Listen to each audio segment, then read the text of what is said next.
Academy principal സ്ഥാനത്തു നിന്നും രാജിവെക്കേണ്ടതില്ലെന്ന് ലക്ഷ്മി നായർ രാജിവെക്കേണ്ടതില്ലെന്ന് മാനേജ്മെന്റ്. അതേസമയം academy director Narayanan Nair AKG സെന്ററിൽ എത്തി. CPM നേതാക്കളുമായി ചർച്ച നടത്തി. പ്രിൻസിപ്പലിനെ മാറ്റുന്ന കാര്യത്തിൽ വിട്ടുവീഴ്ചയ്ക്ക് തയ്യാറല്ലെന്ന് SFIയും വ്യക്തമാക്കി. വിവരങ്ങളുമായി ജീവൻ കുമാർ ചേരുകയാണ്. ജീവൻ, ലക്ഷ്മി നായർ രാജിവെക്കേണ്ടതില്ല എന്ന് മാനേജ്മെന്റ് വ്യക്തമാക്കിയിരിക്കുന്നു. ഒപ്പം നിലപാട് ശക്തമാക്കിക്കൊണ്ട് വിദ്യാർത്ഥി സംഘടനകളും രംഗത്ത് വന്നിരിക്കുന്നു. ഇനി ഇക്കാര്യത്തിൽ എന്ത് പോംവഴിയാണുള്ളത്? ഒരു അനുനയ നീക്കത്തിന് ഇനിയും സാധ്യതയുണ്ടോ?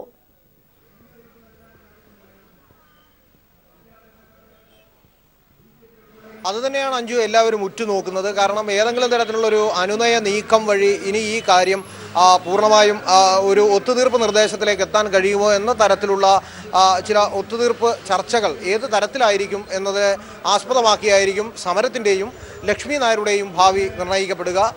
ഇന്ന് പ്രധാനമായും നടന്ന ഏറ്റവും പ്രധാനപ്പെട്ട ഒരു ഡെവലപ്മെൻ്റ് എന്നത് ഇന്ന് ഉച്ചയോടുകൂടി ഇതിൻ്റെ ഡയറക്ടറായ കൊലിയക്കോട് നാരായണൻ നായർ അദ്ദേഹം CPMൻ്റെ സംസ്ഥാന കമ്മിറ്റി ഓഫീസായ AKG സെൻറ്ററിലെത്തി CPMൻ്റെ സംസ്ഥാന സെക്രട്ടറി കോടിയേരി ബാലകൃഷ്ണൻ, ഒപ്പം വിദ്യാഭ്യാസ മന്ത്രി C രവീന്ദ്രനാഥ്, മന്ത്രി G സുധാകരൻ എന്നിവരുമായി ചർച്ച നടത്തുകയുണ്ടായി.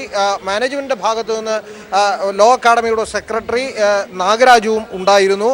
അവർ നടത്തിയ ചർച്ചയിൽ CPMുമായി ബന്ധപ്പെട്ടുള്ള അഭിപ്രായങ്ങൾ ഈ കാര്യത്തിൽ പറഞ്ഞു. എന്നാൽ അതിനുശേഷം പുറത്തു വന്ന വാർത്തകൾ പ്രിൻസിപ്പൽ രാജിവെക്കേണ്ടതില്ല, സിൻഡിക്കേറ്റിൻ്റെ റിപ്പോർട്ട്, ഇന്നലെ ഉണ്ടായ സിൻഡിക്കേറ്റിൻ്റെ റിപ്പോർട്ട് അത് ഏകപക്ഷീയമാണ്, ഫലപ്രദമായ അന്വേഷണം നടത്താതെയാണ് തനിക്കെതിരായ കുറ്റം, ലക്ഷ്മി നായർക്കെതിരായ കുറ്റം, കോളേജ് മാനേജ്മെൻറ്റിനെതിരായ കുറ്റം സിൻഡിക്കേറ്റ് ഉപസമിതി കണ്ടെത്തിയത്, രാജിവെച്ചാൽ അത് കുറ്റം ഏറ്റെടുക്കുന്നതിന് തുല്യമാവും എന്ന ഒരു നിർദ്ദേശവും എന്ന ഒരു അഭിപ്രായവും ഈ കാര്യത്തിൽ അവരുടെ ഭാഗത്തു നിന്ന് ഉയരുകയുണ്ടായി. ഒപ്പം ജോലി എന്നത് അവരുടെ ലക്ഷ്മി നായരുടെ ജീവിതമാർഗമാണ്. അതുകൊണ്ട് തന്നെ അവരെ പ്രിൻസിപ്പൽ സ്ഥാനത്ത് നിന്ന് മാറ്റിക്കൊണ്ടുള്ള ഏതെങ്കിലും തരത്തിലുള്ള ഒരു ഒത്തുതീർപ്പിലേക്ക് ഈ ഘട്ടത്തിൽ പോകാനാവില്ല എന്നതാണ് മാനേജ്മെൻറ്റ് പറയുന്നത്. ഇന്നലെ ചേർന്ന സിൻഡിക്കേറ്റ് യോഗം 5 വർഷത്തേക്ക് ലക്ഷ്മി നായരെ പരീക്ഷാ നടപടികളിൽ നിന്ന് വിലക്കുകയാണ് ഉണ്ടായത്. ഇന്റേണൽ മാർക്ക് അടക്കമുള്ള കാര്യങ്ങളിൽ അതിന് ഒരു പ്രത്യേക സബ് കമ്മിറ്റി തീരുമാനിക്കപ്പെട്ടിട്ടുണ്ട്. അതടക്കമുള്ള കാര്യങ്ങളിൽ ഒരുപക്ഷെ ഒരു പരീക്ഷാ നടത്തിപ്പുമായി ബന്ധപ്പെട്ട് 5 വർഷത്തേക്ക് ഇനി സർവകലാശാലയുടെ പരീക്ഷകൾ നടത്താനാവില്ല എന്നതടക്കമുള്ള കർശന നിലപാടുകളിലേക്ക് കേരള സർവകലാശാല കടന്നിരിക്കുന്നു. എന്നാൽ പ്രിൻസിപ്പലിനെ മാറ്റിക്കൊണ്ടുള്ള ഒരു ഒത്തുതീർപ്പിനും തയ്യാറല്ല എന്ന് മാനേജ്മെൻറ്റ് അസന്നിഗ്ധമായി പറയുമ്പോൾ ഇനി ഏത് തരത്തിലായിരിക്കും ഈ സമരം ഇനി മുൻപോട്ട് കൊണ്ടുപോവുക എന്നതിനെ സംബന്ധിച്ച് ഇനി എല്ലാവരും ഉറ്റുനോക്കുന്നത്. ഒരു തരത്തിലും ഈ സമരത്തിൻ്റെ അടിസ്ഥാനപരമായ മുദ്രാവാക്യത്തിൽ നിന്ന് വ്യതിചലിക്കുന്ന പ്രശ്നമില്ല എന്ന് വിദ്യാർത്ഥി സംഘടനകൾ ഒറ്റക്കെട്ടായി പറയുന്നു. അവർ പ്രിൻസിപ്പൽ രാജിവെക്കുക എന്ന വാദത്തിൽ ഇപ്പോഴും ഉറച്ചു നിൽക്കുകയാണ്. നിരാഹാര സമരം കോളേജിന് മുന്നിൽ തുടരുന്ന നിരാഹാര സമരം ദിവസങ്ങൾ പിന്നിട്ടിരിക്കുന്നു. ഒരുപക്ഷെ വിദ്യാർത്ഥി സംഘടനകൾ തുടക്കം കുറിച്ച ഈ സമരം ഒരു വലിയ ബഹുജന സമരമായി നിലവിൽ മാറിക്കഴിഞ്ഞിരിക്കുന്നു, ഒരു രാഷ്ട്രീയ സമരമായി മാറിക്കഴിഞ്ഞിരിക്കുന്നു. വിവിധ രാഷ്ട്രീയ നേതാക്കന്മാർ ഈ സമര പന്തലുകളിലേക്ക് എത്തുന്നു. രാഷ്ട്രീയ നേതാക്കൾ ചർച്ചയ്ക്ക് തയ്യാറാകാതെ ഈ വിദ്യാർത്ഥികൾ ഒഴിഞ്ഞു മാറുന്നു എന്നുള്ള ഒരു നിലപാട് മാനേജ്മെന്റിന്റെ ഭാഗത്തുനിന്ന് കുട്ടികൾ പിടിവാശി പിടിക്കുന്നു എന്ന തരത്തിലുള്ള ആക്ഷേപങ്ങൾ കൂടി ഉണ്ടാകുന്നു. ഇത്തരത്തിൽ വിദ്യാർത്ഥികളെ ചർച്ചയ്ക്ക് വിളിക്കുന്ന ഒരു സാഹചര്യം ഉണ്ടായോ? എന്താണ് വിദ്യാർത്ഥികളുടെ നിലപാട്?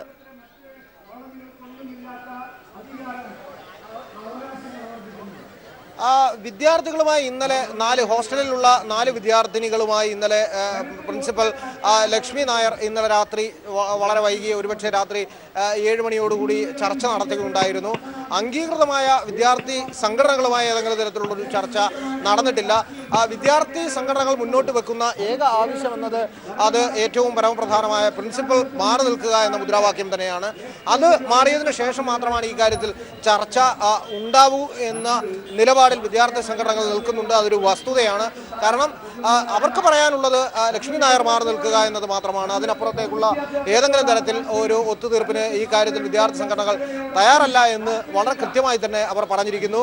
അതുകൊണ്ട് തന്നെ ഇനി ഏത് തരത്തിലായിരിക്കും ഈ സമരം ഇനി മുൻപോട്ട് കൊണ്ടുപോകുക എന്നതിനെ സംബന്ധിച്ച് വലിയ ആശങ്ക അല്ലെങ്കിൽ ഏത് തരത്തിലായിരിക്കും ഈ സമരം ഇനി മുൻപോട്ട് പോകുക എന്നതിനെ സംബന്ധിച്ചുള്ള ഒരു വലിയ ചോദ്യം നിലവിൽ ഉയരുന്നുണ്ട്. അതൊരു വസ്തുതയുമാണ്. ഏറ്റവും പരമപ്രധാനമായുള്ളത് ഇന്നലെ സിൻഡിക്കേറ്റിന്റെ ഉപസമിതി ഈ റിപ്പോർട്ട് ഫൈനലൈസ് ചെയ്യപ്പെട്ടിട്ടുണ്ടെങ്കിലും അത് സർക്കാരിന് കൈമാറപ്പെട്ടിട്ടില്ല. കാരണം ഇന്ന് ഞായറാഴ്ചയാണ്, അവധി ദിനമായതിനാൽ ഒരുപക്ഷെ ഇന്ന് കൈമാറുന്നതിന് സാങ്കേതികമായ ചില തടസ്സങ്ങൾ ഉണ്ടായിട്ടുണ്ട്. നാളെ രാവിലെയോടുകൂടി ഈ റിപ്പോർട്ട് മാറുകയും ചെയ്യും. പക്ഷേ അത് നാളെ രാവിലെ ഇത് കൈമാറുമ്പോൾ, വിദ്യാഭ്യാസ മന്ത്രിയുടെ ഓഫീസിന് കൈമാറുമ്പോൾ, വിദ്യാഭ്യാസ മന്ത്രി നാളെ ഔദ്യോഗിക ആവശ്യങ്ങൾക്കായി ദില്ലിയിലേക്ക് പോവുകയാണ്. ഇനി ഔദ്യോഗികമായി ഇന്ന് നടന്ന അനൗദ്യോഗികമായ ഒരു ചർച്ച മാത്രമാണ് CPM-ന്റെ സംസ്ഥാന കമ്മിറ്റി ഓഫീസിൽ നടന്നത്. ഔദ്യോഗികമായ ഒരു ചർച്ച ഈ കാര്യത്തിൽ വിദ്യാഭ്യാസ മന്ത്രി തന്നെയാണ് ഇനി നേരിൽ വിളിച്ചു ചേർക്കുക. അവിടെ നടക്കുന്ന ചർച്ചയിൽ ഉണ്ടാവേണ്ട തീരുമാനമാണ്. നാളെ ദില്ലിയിലേക്ക് പോകുന്ന വിദ്യാഭ്യാസ മന്ത്രി മറ്റന്നാൾ രാവിലെ, ചൊവ്വാഴ്ച രാവിലെയോടുകൂടി തിരികെ എത്തും. അതിനുശേഷമായിരിക്കും ഇനി ഏതെങ്കിലും തരത്തിലുള്ള ചർച്ചകൾ ഈ കാര്യത്തിൽ ഉണ്ടാവുക. എന്തായാലും വിദ്യാർത്ഥികൾ ശക്തമായി സമരം തുടരുമെന്ന് തന്നെയാണ് പറഞ്ഞിരിക്കുന്നത്. അഞ്ജു, ശരി, വ്യക്തമാണ്. ലോ അക്കാദമി വിഷയത്തിൽ ഇനി ഒരു അനുനയ നീക്കം ഉണ്ടാകുമോ എന്നുള്ളതാണ് ഏവരും ഉറ്റുനോക്കുന്നത്. വിവരങ്ങളാണ് ജീവൻകുമാർ നൽകിയത്. ലോ അക്കാദമി സമരം സിൻഡിക്കേറ്റ് വോട്ടെടുപ്പിൽ നിന്ന് കോൺഗ്രസ് അംഗം വിട്ടുനിന്നത് അന്വേഷിക്കുമെന്ന് VM സുധീരൻ. ഇക്കാര്യത്തിൽ പരിശോധിച്ച നടപടി സ്വീകരിക്കുമെന്നും സുധീരൻ പറഞ്ഞു.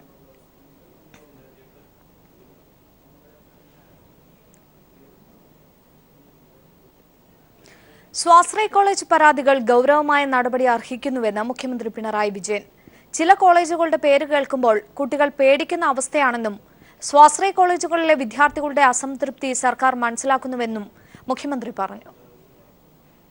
സ്വാശ്രയ സ്ഥാപനങ്ങളുമായി ബന്ധപ്പെട്ട് ഉയർന്നു വന്ന ഇത്തരം കാര്യങ്ങൾ ഗൗരവമായ പരിഗണന അർഹിക്കുന്നു എന്നാണ് സർക്കാർ കാണുന്നത്. അതിൻ്റെ ഭാഗമായി സർക്കാരിന് എന്ത് ചെയ്യാൻ കഴിയും? സർക്കാർ ചെയ്യുക എന്നത് സ്വാഭാവികമായും യൂണിവേഴ്സിറ്റി തലത്തിലാണ് ചെയ്യേണ്ടത്.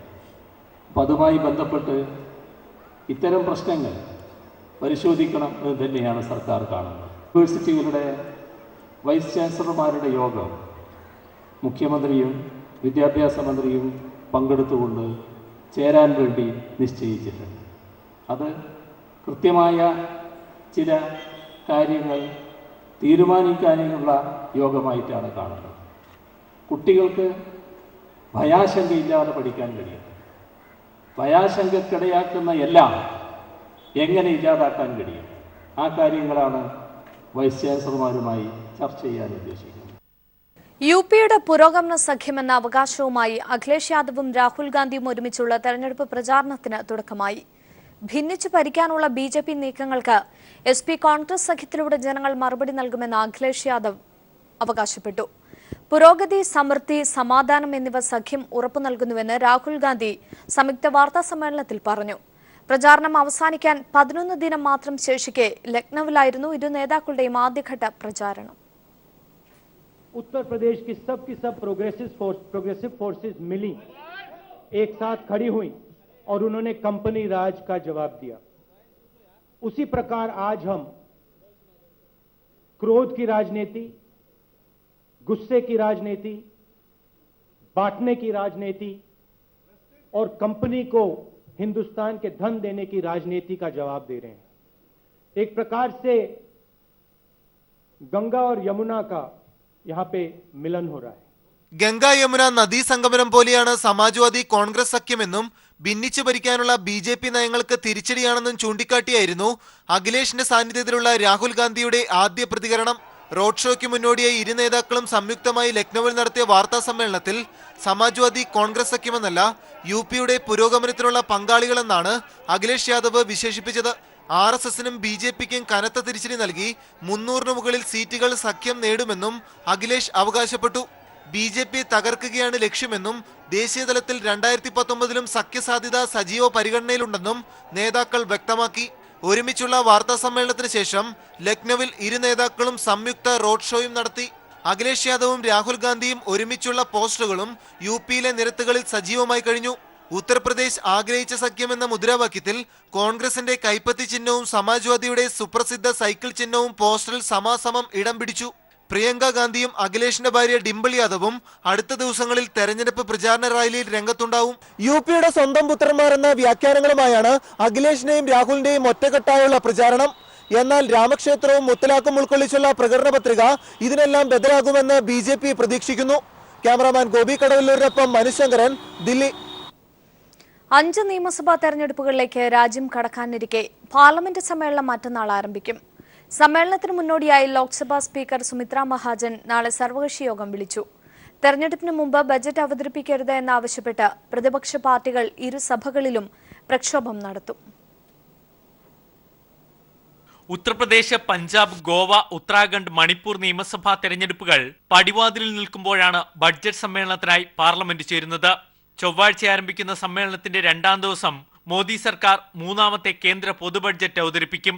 5 സംസ്ഥാനങ്ങളിലെ വോട്ടർമാരെ സ്വാധീനിക്കാനുള്ള പ്രഖ്യാപനങ്ങൾ ബഡ്ജറ്റിൽ ഉണ്ടാകരുതെന്ന് തെരഞ്ഞെടുപ്പ് കമ്മീഷൻ നിർദ്ദേശം നൽകിയിട്ടുണ്ട്. പക്ഷേ പരോക്ഷമായി ഇത് മറികടക്കാനുള്ള വഴികൾ അരുൺ ജെയ്റ്റ്ലി തേടുമെന്നുറപ്പ്. അതുകൊണ്ട് തന്നെ ബഡ്ജറ്റ് അവതരിപ്പിക്കുന്നതിനെ പ്രതിപക്ഷ പാർട്ടികൾ സഭാ സമ്മേളനത്തിൽ എതിർക്കും. ഉത്തർപ്രദേശ് മുഖ്യമന്ത്രി അഖിലേഷ് യാദവ് ബഡ്ജറ്റ് അവതരിപ്പിക്കരുതെന്നാവശ്യപ്പെട്ട് കേന്ദ്ര സർക്കാരിന് കത്തെഴുതി. രാഷ്ട്രപതി പ്രണബ് മുഖർജി ധനമന്ത്രിയായിരിക്കെ തെരഞ്ഞെടുപ്പ് മുന്നിൽ കണ്ട് ബഡ്ജറ്റ് അവതരണം മാറ്റിയത് മാതൃകയാക്കണമെന്നാണ് പ്രതിപക്ഷ ആവശ്യം. ഇത് കേന്ദ്ര സർക്കാർ അംഗീകരിച്ചിട്ടില്ല. നോട്ട് മാറ്റത്തിന് നിയമ പിന്തുണ നൽകാൻ കേന്ദ്ര സർക്കാർ ഓർഡിനൻസ് ഇറക്കിയിരുന്നു. ഇത് മണിബില്ലായി ബഡ്ജറ്റ് സമ്മേളനത്തിൽ അവതരിപ്പിക്കും. രാജ്യസഭയിലെ പ്രതിപക്ഷ എതിർപ്പ് മുന്നിൽ കണ്ടാണ് മണിബില്ലായി അവതരിപ്പിക്കുന്നത്. ഇതും പ്രതിപക്ഷ എതിർപ്പിന് കാരണമാകും. ഈ പശ്ചാത്തലത്തിൽ സഭാ സമ്മേളനം സുഗമമായി നടത്തണമെന്നാവശ്യപ്പെട്ട് ലോക്സഭാ സ്പീക്കർ സുമിത്രാ മഹാജൻ നാളെ വൈകുന്നേരം സർവകക്ഷി യോഗം വിളിച്ചിട്ടുണ്ട്. നോട്ടുമാറ്റത്തെ തുടർന്ന് കനത്ത പ്രക്ഷോഭത്തിനാണ് പാർലമെന്റ് ശീതകാല സമ്മേളനം സാക്ഷ്യം വഹിച്ചത്. സമാനമായ പ്രതിഷേധം ഇത്തവണയും ഭരണപക്ഷത്തിന് നേരിടേണ്ടി വരും. ഇപ്രാവശ്യമെങ്കിലും മോദി മൗനം വെടിയണമെന്ന മുദ്രാവാക്യവും പ്രതിപക്ഷ പാർട്ടികൾ ഉയർത്തും. ഡൽഹിയിൽ നിന്നും സന്തോഷ് സാർലിംഗ്. ഡിവൈഎഫ്ഐയുടെ പതാക ജാഥ നാഗർകോവിലിൽ തടഞ്ഞു. പോലീസ് ഡിവൈഎഫ്ഐയുടെ പതാക പിടിച്ചുവാങ്ങി. BJP ഇടപെടലാണ് പോലീസ് പ്രകോപനത്തിന് കാരണമെന്ന് ഡിവൈഎഫ്ഐ ആരോപിച്ചു. പാർലമെന്റ് തെരഞ്ഞെടുപ്പിന് 2 വർഷം മാത്രം ശേഷിക്കെ കൂടുതൽ ജനകീയ പദ്ധതികളുമായി ചാലക്കുടി MP ഇന്നസെന്റ് 3 വർഷത്തിനിടെ നടപ്പാക്കിയ വിവിധ വികസന പ്രവർത്തനങ്ങൾ ജനങ്ങളിലെത്തിക്കാനുള്ള ഹോർഡിംഗ് ക്യാമ്പയിൻ MP തുടക്കം കുറിച്ചു. കുടിവെള്ളം, റോഡ് തുടങ്ങി അടിസ്ഥാന സൗകര്യത്തിനൊപ്പം വിവിധ മേഖലകളിൽ നടപ്പാക്കിയ മാതൃകാപരമായ വികസന പ്രവർത്തനങ്ങളുടെ ചുവടുപിടിച്ചാണ് ഇന്നസെന്റ് MP പുതിയ പദ്ധതികൾ നടപ്പാക്കുന്നത്. മണ്ഡലത്തിലെ 5 താലൂക്ക് ആശുപത്രികളിൽ മാമോഗ്രാം യൂണിറ്റുകളും ഡയാലിസിസ് യൂണിറ്റുകളും നൽകി പൊതുജനാരോഗ്യ മേഖലയിൽ സമഗ്ര പുരോഗതി ലക്ഷ്യമിടുന്ന അദ്ദേഹം കാർഷിക, ടൂറിസം മേഖലകളിലാണ് കൂടുതൽ പദ്ധതികൾ നടപ്പാക്കുന്നത്. നടപ്പാക്കിയ പദ്ധതികൾ ജനങ്ങളിലേക്ക് എത്തിക്കാനുള്ള ശ്രമത്തിലാണ് MP. അപ്പോൾ നമ്മൾ എന്തൊക്കെ ചെയ്തു, നമുക്ക് വോട്ട് ചെയ്ത സഹോദരന്മാരെ അറിയിക്കുക എന്നുള്ളത് മാത്രമാണ് നമ്മുടെ പ്രധാന കടമ. അപ്പോൾ അങ്ങനെയുള്ള കാര്യങ്ങൾ എല്ലാവർക്കും മനസ്സിലാവണമെങ്കിൽ നമ്മളത് പറയണം. അതല്ലെങ്കിൽ തന്നെ നമ്മൾ ചിലപ്പോൾ ഈ ഹോർഡിങ്സ് നമ്മൾ വെക്കുന്നുണ്ട്, റോഡിൽ ഇന്നതൊക്കെ ചെയ്തു എന്നുള്ളൂ. ഞാൻ ആദ്യം ഇതുവരെ വെച്ചിട്ടുണ്ടായിരുന്നില്ല. പക്ഷേ ഇപ്പോൾ നമുക്ക് തോന്നി സാധാരണ ജനങ്ങൾക്ക് അറിയണമെങ്കിൽ നമ്മളിതൊക്കെ നമ്മൾ ചെയ്യണം. അതിരമ്പള്ളി മുതൽ നമ്മൾ ഈ കോടനാട് വരെ ഒരു ടൂറിസ്റ്റ് സർക്യൂട്ട് നമ്മൾ ഉണ്ടാക്കുകയാണ്. അപ്പം നമുക്കിവിടെ ഒരുപാട് ടൂറിസ്റ്റുകളെ ആകർഷിക്കാനുള്ളത് പ്രകൃതി തന്നെ നമുക്ക് തന്നിട്ടുണ്ട്. ജാതിക്ക ഉൽപ്പന്നങ്ങളുടെ കയറ്റുമതി ലക്ഷ്യമിട്ടുള്ള നെറ്റ്വർക്ക് പാർക്കും PMGSY പദ്ധതിയിൽ നിന്ന് നേടിയെടുത്ത പണം ഉപയോഗിച്ചുള്ള പാലവും ഇന്നസെന്റ് MP മണ്ഡലത്തിൽ വൈകാതെ തന്നെ യാഥാർത്ഥ്യമാക്കും. News bureau, Kochi. കോട്ടയം നവജീവനിലെ അന്തേവാസികൾക്കൊപ്പം 84ാം പിറന്നാൾ ആഘോഷിച്ച് KM മാണി. രാഷ്ട്രീയത്തിൽ റിട്ടയർമെന്റ് ഇല്ലെന്നും EK നയനാരാണ് തന്നെ ഏറെ സ്വാധീനിച്ച ജനനേതാവെന്നും KM മാണി പറഞ്ഞു. സംസ്ഥാനത്തെ അഗതി മന്ദിരങ്ങൾ, വൃദ്ധസദനങ്ങൾ എന്നിവ കേന്ദ്രീകരിച്ചായിരുന്നു KM മാണിയുടെ 84ാം പിറന്നാൾ ആഘോഷങ്ങൾ നടന്നത്. കോട്ടയം ആർപ്പൂക്കര നവജീവനിലെ അന്തേവാസികൾക്കൊപ്പമാണ് KM മാണിയും കുടുംബവും പിറന്നാൾ ആഘോഷിച്ചത്. 84 പനിനീർ പൂക്കളുടെ ബൊക്ക നൽകിയും ഷാളണിയിച്ചും നവജീവനിലെ അന്തേവാസികൾ KM മാണിയെ സ്വീകരിച്ചു. ഏറ്റവും എന്നെ സ്പർശിച്ചിട്ടുള്ളത് നമ്മുടെ നയനാര് നൈർമല്യത്തിന്റെ ഒരു പ്രതീകമായിരുന്നു. പിറന്നാൾ ആഘോഷങ്ങളിൽ പങ്കെടുത്തവർക്ക് നന്ദി പറഞ്ഞ KM മാണി അരനൂറ്റാണ്ട് കാലത്തെ രാഷ്ട്രീയ ഓർമ്മകളും പങ്കുവച്ചു. ഒപ്പം രാഷ്ട്രീയത്തിൽ നിന്ന് പിൻവാങ്ങുന്നുവെന്ന അഭ്യൂഹങ്ങളുടെ മുനയൊടിക്കുന്ന മറുപടിയും. രാഷ്ട്രീയം എന്ന് പറഞ്ഞ ജനസേവനമാണ്. ആ ജനസേവനത്തിന് റിട്ടയർമെന്റ് ഇല്ല. ഗായിക വൈക്കം വിജയലക്ഷ്മിയും പിറന്നാൾ ആശംസകൾ അർപ്പിക്കാനെത്തിയിരുന്നു.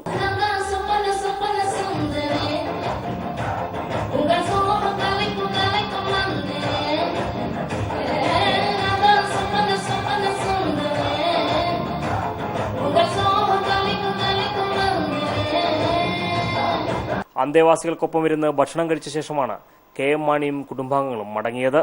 TP Prashanth, news bureau, Kottayam.